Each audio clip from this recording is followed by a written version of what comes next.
Hello everyone. तो आज हम लोग क्लास 6 में चैप्टर 4 जो आपका है बेसिक ज्योमेट्रिकल आइडिया, जिसको हिंदी में बोलते हैं आधारभूत ज्यामितीय अवधारणाएं, उसमें एक्सरसाइज शुरू करने से पहले कुछ हम लोगों को कुछ बातें जानना जरूरी है। जैसे आपको पता होना चाहिए होता है रेखाखंड क्या होता है, रेखा क्या होती है, प्रतिच्छेदी रेखाएं क्या होती हैं, समांतर रेखाएं क्या होती हैं, किरणें क्या होती हैं। तो जब तक आप इन चीज़ों को नहीं समझेंगे तब तक आप एक्सरसाइज सॉल्व नहीं कर पाएंगे। इसीलिए हम इन टॉपिक्स को समझते हैं। तो बिंदु क्या होता है, जैसे कि कागज़ आप लीजिए, उसमें पेंसिल के आप नुकीले सिरे से आप क्या करेंगे, एक डॉट बनाएंगे। जैसे कि ये हमने एक पेंसिल ली और इससे हम एक डॉट बनाएंगे। तो जितनी पेंसिल आपकी शार्प होगी, मतलब जितनी ही नुकीला होगा पेंसिल का सिरा, उतना ही ये जो डॉट है वो सूक्ष्म बनेगा, बहुत छोटा सा बनेगा। जो आपको ये छोटा सा डॉट दिखाई दे रहा है, इसी को ही हम लोग बिंदु बोलेंगे। यही आपका क्या हो जाएगा, बिंदु। इसको इंग्लिश में भी समझ लेते हैं। By A sharp tip of pencil mark A dot on the paper. तो आपको शार्प अगर जितनी टिप होगी पेंसिल की, उतनी ही आपका जो डॉट है पेपर पर, वो क्या बनेगा, बहुत ही थिनर बनेगा। तो the almost invisible टिनी dot will be give you an idea of point. तो आपको जो छोटा सा एक डॉट दिखाई दे रहा है पेपर पर, वही आपको क्या मिल जाएगा, पॉइंट। जैसे कि आप कुछ एग्जांपल्स देख सकते हैं। एग्जांपल्स में ये कंपस है।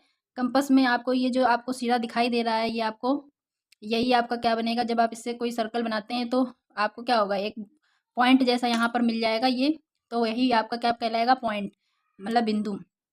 पेंसिल का जो आपका सिरा होगा, नुकीला सिरा, जो आपको पेंसिल दिखाई देती है, पेंसिल का जो नुकीला सिरा होगा वो क्या होगा, आपका बिंदु का काम करेगा। ठीक है। और सुई, सुई जो होती है, सुई का भी जो नुकीला सिरा होगा, पॉइंटेड एंड होगा, वो भी नीडल का क्या होगा, पॉइंट का काम करेगा। अब हम लोग रेखाखंड के बारे में जानते हैं क्या होता है। और फिर उसके बाद में क्या करिए, उसको खोल दीजिए। तो क्या होगा, आपको एक मोड़ दिखाई देगा। जैसे कि हमने ये पेपर लिया, अब पेपर को हमने क्या किया, बीच से ऐसे फोल्ड कर दिया। अब फोल्ड करने के बाद में, मोड़ने के बाद में आपको ये निशान दिखेगा मोड़ने का। तो एक ये आपको अंत बिंदु दिख रहा है मोड़ने के बाद, और एक ये अंत बिंदु दिख रहा है। जब इन दोनों अंत बिंदु को मिलाएंगे तो आपको क्या मिल जाएगा, एक रेखाखंड मिल जाएगा। इसी को हम लोग क्या बोलते हैं, रेखाखंड बोलते हैं। तो क्या लिखा है, जैसे ही आप कागज़ को मोड़ेंगे तो उसे खोलने के बाद आपको एक निशान दिखाई देगा, और उसे आप क्या मान लेंगे, एक ए बी को रेखाखंड मान लेंगे, लाइन सेगमेंट। ठीक है। पहले सारे हिंदी में मैं समझा देती हूँ, फिर इंग्लिश में समझा दूंगी। रेखा क्या होती है, अब इसी ए को आप और आगे बढ़ाते चले आइए, आगे बढ़ाते चले आइए, इसका कोई आपको अंत बिंदु नहीं मिलेगा। और बी को भी आप चाहे जितना आगे बढ़ाते चले आइए, इसका भी आपको कोई अंत बिंदु नहीं मिलेगा। तो आपको वो क्या हो जाएगी, एक रेखा मिल जाएगी, इसमें कोई भी अंत बिंदु नहीं है। चाहे आप इसको जितना आगे बढ़ाते चले जाइए, और ए को भी आप चाहे जितना आगे बढ़ाते चले जाइए। अब प्रतिच्छेदी रेखाएं क्या होती हैं, जिसको इंटरसेक्टिंग लाइन बोलते हैं। जैसे चित्र में आप देख रहे हैं कि दो रेखाखंड हैं, L1 और L2। तो दोनों रेखाएं एक दूसरे से कहाँ पर मिल रही हैं, बिंदु P पर मिल रही हैं। L1 और L2 दोनों प्रतिच्छेद कर रही हैं एक दूसरे को, और एक उसको क्या मिल रहा है, उभयनिष्ठ बिंदु मिल रहा है। तो जब उभयनिष्ठ बिंदु मिल रहा है तो इसी को ही हम लोग क्या करेंगे, एक दूसरे को प्रतिच्छेदी रेखाएं कहेंगे।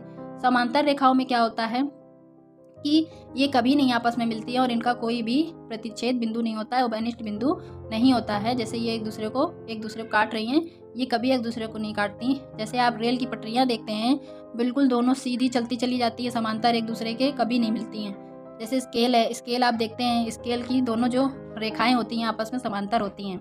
ठीक है।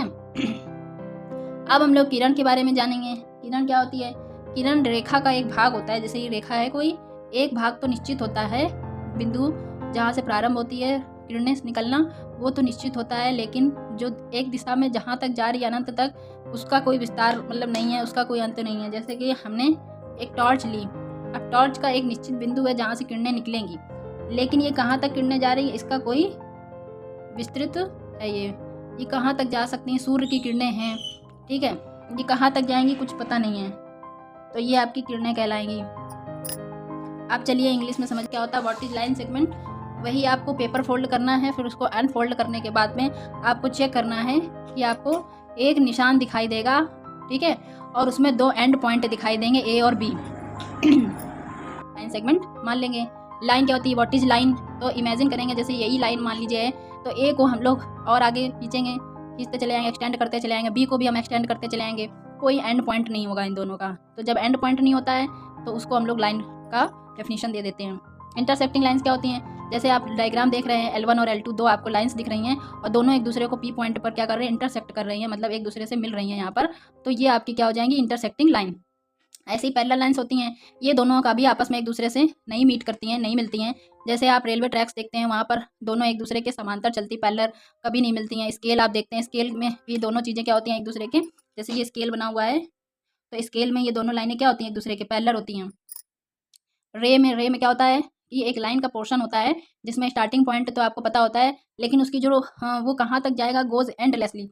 जैसे सन रेज है, सन रेज अब सन तो फिक्स पॉइंट पर है एक जगह पर, लेकिन अब वो कहाँ तक जाएंगी उसकी रेज वो पता नहीं है, तो वो आपकी रेज कहलाती हैं। आई होप आपको ये वीडियो अच्छा लगा होगा। अगर आपको अच्छा लगता है तो प्लीज़ मेरे चैनल को आप लोग शेयर किया करिए, ठीक है। लाइक कर लीजिए अगर आपको अच्छा लगता है, लाइक करिए, शेयर करिए एंड सब्सक्राइब कर लीजिए, ताकि आपको नोटिफिकेशन मिल जाया करे मेरे सारे वीडियो का और आप सारी वीडियो को देख सकें। Thank you class.